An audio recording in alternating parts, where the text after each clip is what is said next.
I should have known better than to bring the crew up here. The moment we drove up to the asylum, that looming decayed husk of a building, something felt wrong. The air was thick, bitter sour smell that clung to the back of my throat. But I shook it off. This was going to be our biggest video yet. The rumors, the stories, the unexplained disappearances. It was all perfect material for our channel. The camera was rolling as I pushed open the heavy doors. It made an eerie sound, and the sound echoed through the empty halls, bouncing off peeling walls and shattered windows. Jenny, our tech, was right behind me, already scanning the area with her EMF meter. Mark, the cameraman, was muttering under his breath, something about the place being a death trap. But I needed the footage. My subscribers craved it, and nothing brings in views like the supernatural. We started with the main floor.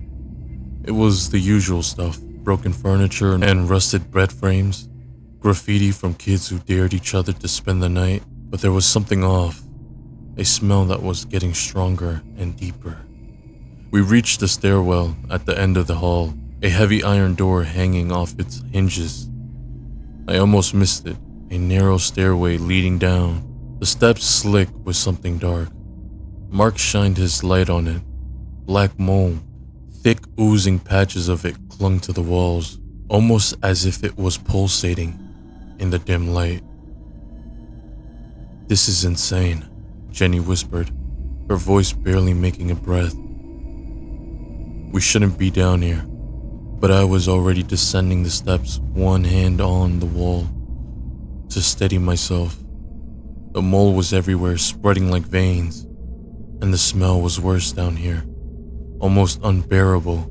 It was wet, decaying like something had died and never stopped rotting. We found ourselves in a narrow corridor, the walls almost entirely black with mold.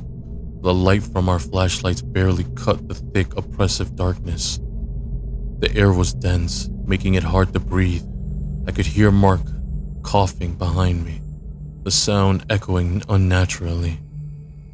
And then we heard it, a wet, scuffing sound, something moving in the dark. "Did you hear that?" Mark's voice was trembling.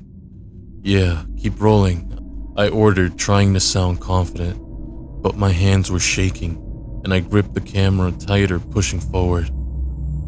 The corridor led to a large room, its walls and ceilings lost in the shadow. The black mold covered everything, twisting and pulsating like a living thing. And there, at the far end of the room, was a heavy door. A door rusted, barely hanging on to its frame. Jenny moved towards it, her light flickering. "There's something there. There's something behind it," she said, her voice cracking. As she reached for the handle, the light from her flashlight blinked out. Total darkness swallowed us. I heard her scream. The sound cut off suddenly, like a switch had been flipped. "Jenny," I shouted, panic rising. But there was no answer, only silence, and that sickening smell grew stronger now, almost choking. Mark was next. I didn't see what happened, only the scuffle, his terrified cries cut off by a sickening wet crunch. His light fell to the floor, illuminating a mass of tangled limbs, pale and glistening, merging into the walls and the floor. It was the mold. I backed away, barely able to see through the dim light. The camera was still rolling. I had to document this. I had to show the world.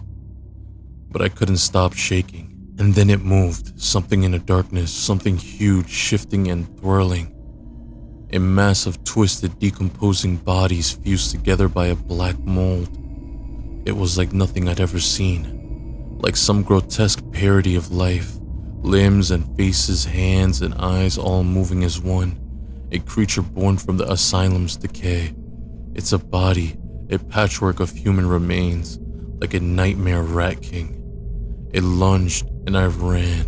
I stumbled through the dark, the camera bouncing against my chest. My flashlight flickered back on, just in time to see what was around me. Bodies decomposed, half consumed, their faces twisted in agony, covered in the same black mold. They lined the walls and the ceiling, even the floor, embedded in the very structure of the building. The creature was behind me. I could hear it, wet, slithering.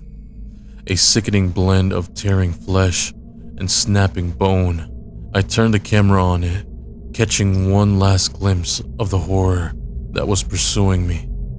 But it was too fast. The last thing I saw was its twisted, mutilated face, lunging towards me. The camera fell, clattering to the floor, capturing the final moments as I was pulled in, the flesh tearing bones and breaking me apart. And then nothing. Just as the quiet hum of the camera still recording, as the last light flickered out. The video would be the last thing anyone saw of us. The asylum was sealed off now. Rumors of the black mole and the creature would just turn into another ghost story. But the footage exists, buried somewhere in the dark web, a testament of our final moments in that forsaken place. And sometimes, when the wind is just right, people say they can hear the sounds of screams echoing within, mixed with the wet, slithering movements of something that should never have existed.